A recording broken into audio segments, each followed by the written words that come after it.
Olá e seja bem-vindo. A CPI do MST terminou nesta quarta-feira 27. Mas uma manobra da esquerda impediu que o relatório final do deputado Ricardo Salles fosse votado. O documento foi apresentado pelo parlamentar na última quinta-feira 21. O presidente, o vice-presidente e o relator da CPI do MST apresentaram as conclusões da comissão em coletiva de imprensa, na qual o presidente da CPI do MST, Tenente Coronel Zuco, afirmou que mexer com o MST é enfrentar forças poderosíssimas e foi pressionado a encerrar as atividades da CPI. Veja.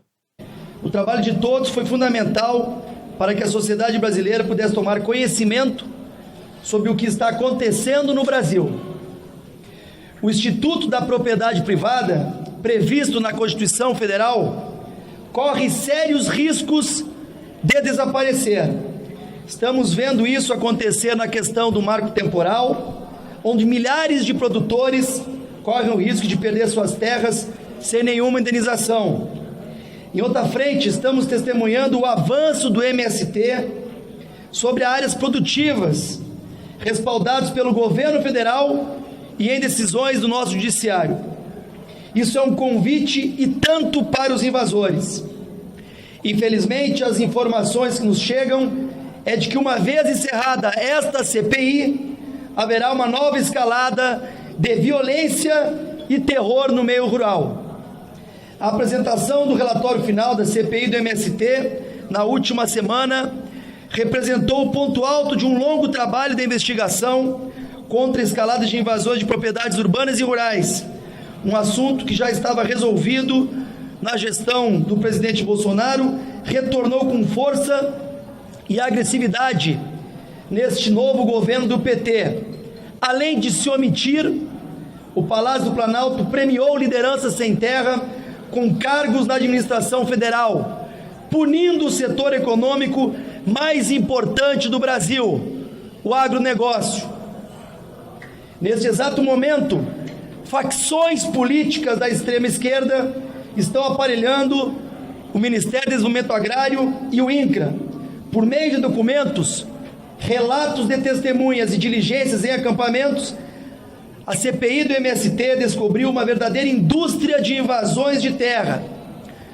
Por trás dessa máquina de terror, existe uma organização criminosa que se aproveita do fracasso do nosso modelo de reforma agrária para a prática dos mais variados tipos de crimes: invasão de propriedade, depredação, furto, extorsão, ameaça, lesão corporal, maus tratos aos animais, trabalho análogo à escravidão, violência contra a mulher, crimes eleitorais, porte ilegal de armas de fogo, entre outros. Eu acredito que a CPI do MST conseguiu expor as vísceras do movimento para toda a sociedade brasileira. Aquela imagem do MST, Robin Hood, que tira do rico para distribuir aos pobres, foi completamente desmascarada. Pessoas humildes são arregimentadas nas periferias dos centros urbanos para engrossar o movimento e são jogadas em locais insalubres, vivendo em condições degradantes, sem água, luz ou esgoto tratado, sobrevivendo assim por anos a fio, esperando pela titulação do lote que nunca virá. Exatamente isso. O MST trabalha contra a titulação como estratégia de manter o cabresto sobre os acampados. E quem se levanta contra essa situação sofre na pele as consequências. De acordo com relatos de ex-integrantes do MST, ouvidos pela CPI, o castigo é duro para os rebeldes. Violência física, psicológica, depredação do patrimônio e expulsão do assentamento. Também ficou comprovado a pressão que é feita sobre os acampados para que votem nos candidatos indicados pelo MST e demais movimentos de luta pela terra. No entanto, e aqui cabe ressaltar, mexer com o MST é enfrentar forças poderosíssimas.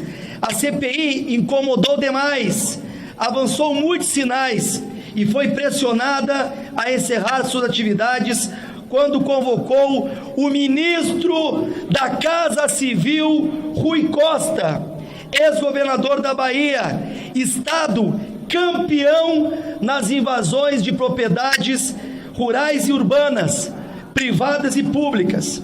A convocação foi desfeita por um ato da mesa diretora que apontou inconsistência no requerimento. Agora, ato contínuo, 7 membros titulares da CPI, mais alinhados na defesa da propriedade privada, foram substituídos por perfis governistas. Tudo isso em meio a negociações por cargos e espaços generosos na administração pública. Este governo federal joga abaixo e cobrou a conta dos partidos governistas e dos cargos entregues. Isso prejudicou diretamente na aprovação do relatório, uma vez que tínhamos e temos os votos necessários para aprovação do texto final. Para fazer frente a tudo isso que testemunhamos, estamos entregando ao presidente da Câmara dos Deputados, Arthur Lira, uma lista de projetos que endurecem as penas contra os invasores de propriedades, batizado de Invasão Zero. Esse pacote legislativo reúne propostas apoiadas pela Frente Parlamentar da Agropecuária. Entre os projetos que hoje estamos entregando formalmente, destaque para o que veda a concessão de benefícios sociais, crédito agrícola ou nomeação para cargos públicos para quem participa de invasões. Até mesmo o impedimento em participar de programas relacionados à reforma agrária. Outra proposta classifica como terrorismo os atos violentos contra propriedades públicas e privadas. E também o que permite a ação da polícia, sem a necessidade de ordem judicial para a retomada de propriedades invadidas. Cabe ao setor produtivo se manter mobilizado, apoiar e pressionar esse parlamento para que essas propostas sejam aprovadas em regime de urgência. Nos próximos dias também será lançado a Frente Parlamentar Invasão Zero, formada por deputados e senadores. O colegiado terá como objetivo a fiscalização e a tomada de providências para imediata desocupação de áreas invadidas. Por fim, mais uma vez, eu quero agradecer esta equipe de deputados guerreiros que não tem preço, mas que sim tem valores. Quero mais uma vez agradecer a todos vocês que acompanharam a CPI e passo a palavra ao relator Ricardo Salles.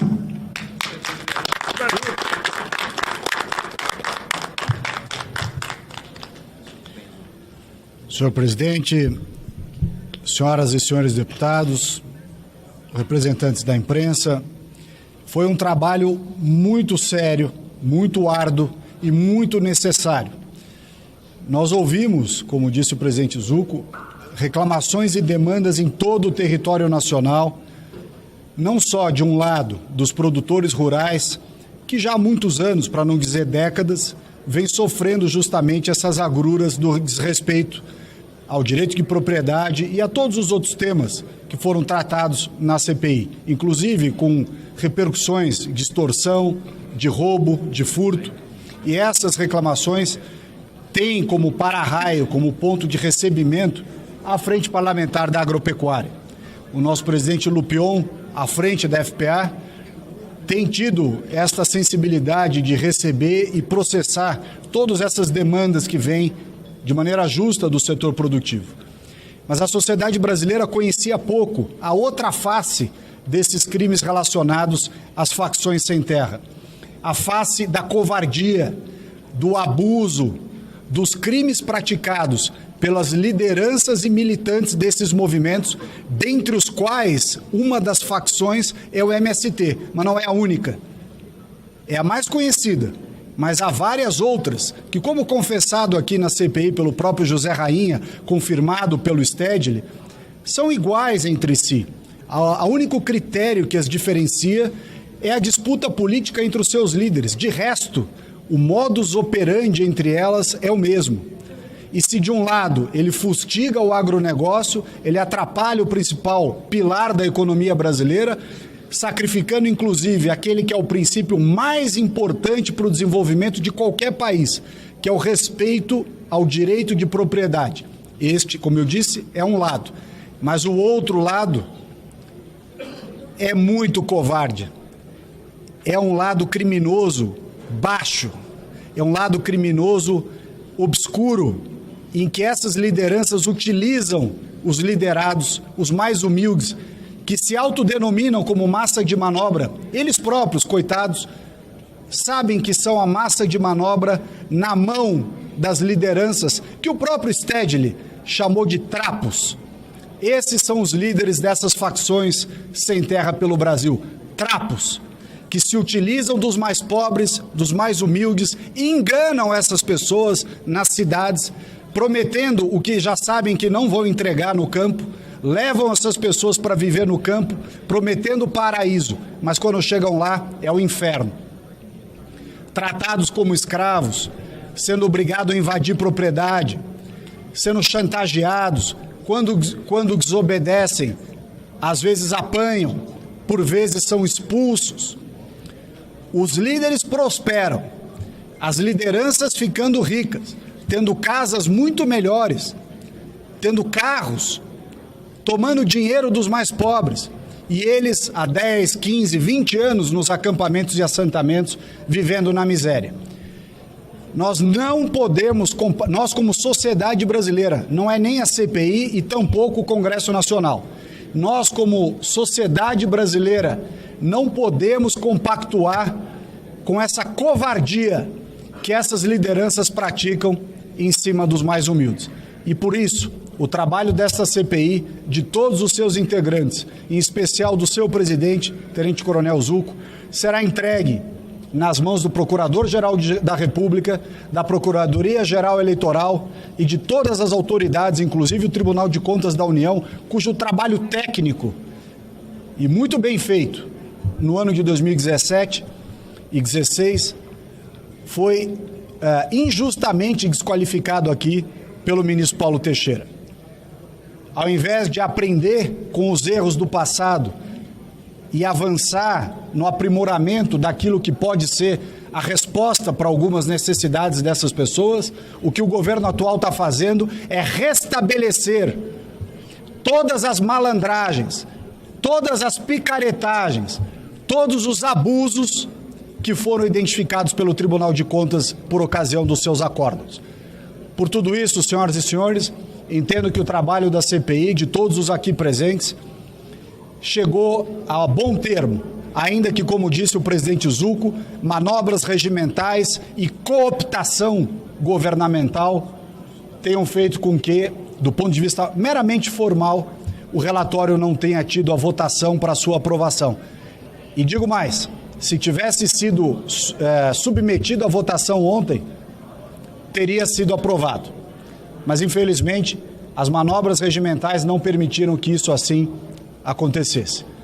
O PT deu um golpe na CPI do MST porque nós comprovamos que tanto o MST como o FNL e outras organizações são organizações criminosas. Isso com depoimentos feitos sob a responsabilidade e o juramento de dizer a verdade, com exame de corpo de delito, com vídeo, com foto e com as próprias diligências da CPI indo até os acampamentos, comprovando que militantes do próprio MST, militantes da própria FNL são extorquidos, trabalham de maneira análoga à escravidão, com mercearias que superfaturam produtos em 4, 5 vezes o valor de mercado, trabalhando de graça para o MST e ainda fazendo trabalhos fora do acampamento para levar dinheiro para as lideranças do MST, pagando um tributo informal e ilegal de Estado paralelo, tanto para o MST quanto para a FNL. Então, se a CPI não tivesse desmascarado essas organizações criminosas, o PT não teria tido a preocupação de tentar fazer com que nós votássemos o tal do relatório alternativo, ou mesmo de tirar membros da comissão. Como já foi muito bem colocado pelo relator, toda essa investigação, essas provas e indícios que foram coletados vão ser encaminhados para a Procuradoria-Geral da República, para a Procuradoria Eleitoral e também para o Tribunal de Contas da União, e essas pessoas serão responsabilizadas pelos seus crimes. Repito, a gente teve um caso de uma mãe que teve a filha sequestrada porque ela ousou discordar das lideranças do MST. A gente teve um caso de um casal em que o MST destruiu o barraco com eles dentro, simplesmente porque eles ousaram discordar de ordens do MST. A gente teve um caso também de outro casal que também foi linchado por lideranças de movimentos sem terra porque ousaram discordar do movimento. E pior, denúncias de que dentro de assentamento do MST foi colocado urna eletrônica, nomeado mesário por determinado deputado, e se não votassem naquele deputado ou no partido político daquele deputado, se a urna não saísse 100% com os votos para aquele partido e para aquele parlamentar, as pessoas eram coagidas, as pessoas eram extorquidas, por isso da representação eleitoral. Então, todas essas provas, né? Então vamos sair da espuma, vamos sair das narrativas, vamos sair das mentiras. Nós coletamos provas e elas estão nos autos do relatório da CPI, que foi muito bem feito e muito bem construído, de que tanto a FNL como a MST são organizações criminosas que extorquem, torturam, né, e exigem dos seus militantes uma obediência total e irrestrita. Eu tenho certeza de que, no que depender de todos os integrantes dessa CPI, todos esses criminosos vão parar na cadeia. Obrigado.